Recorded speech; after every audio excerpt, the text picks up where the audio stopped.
Aujourd'hui, c'est le 27 février. Le titre de notre méditation, quelle est la couleur d'un ours polaire? Tu écriras ta réponse dans les commentaires, s'il te plaît. Nous lisons dans Exode chapitre 34 au verset 29. Moïse descendit du mont Sinaï. Les 2 tables du témoignage étaient dans la main de Moïse lorsqu'il descendait de la montagne.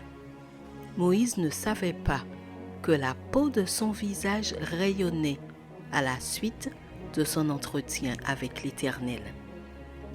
Afin de sensibiliser le public à la situation de cette espèce en voie de disparition, le 27 février a été déclaré Journée internationale de l'ours polaire. Aujourd'hui, je te présente donc l'histoire particulière de 2 ours polaires, Sheba et son fils Inuka. En 2004, alors qu'ils vivaient aux zoo de Singapour, ils ont soudain commencé à prendre une teinte verte. On a découvert que cela était dû à la croissance d'algues dans leur fourrure. C'était un vrai spectacle pour les visiteurs. As-tu déjà répondu à la question « Quelle est la couleur d'un ours polaire » dans les commentaires? Si tu as répondu « blanc », c'est incorrect. Mais ne t'en fais pas, c'est ce que je croyais moi-même. Mais contrairement à ce que nous pensons, l'ours polaire a une peau noire sous son épaisse fourrure transparente. Mais pourquoi alors le voyons-nous blanc? Cette belle couleur est le résultat du reflet de la lumière du soleil qui est piégé dans les poils creux et transparents. Les bulles d'air contenues entre ces creux donnent l'impression optique d'une couleur blanche. Mais l'ours polaire n'est pas blanc en soi. Il est un résultat de quelque chose. Lorsque Moïse est revenu de la présence de Dieu après 40 jours, la peau de son visage brillait, non pas d'un éclat qui lui était propre, mais du fait d'avoir été en contact avec Dieu.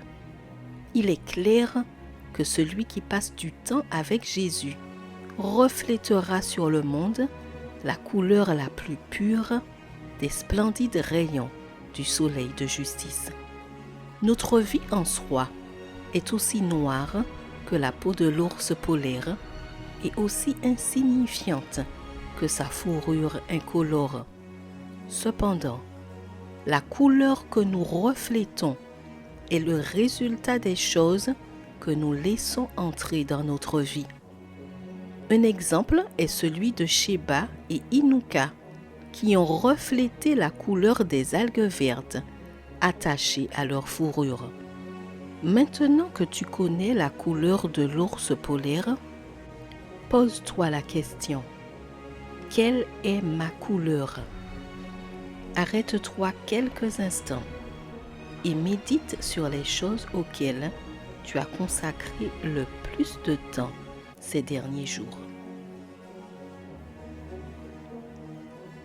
Cher ami, la bonne nouvelle est que le Christ peut illuminer notre attitude, nos pensées ou nos sentiments les plus sombres par l'éclat de la gloire de Dieu.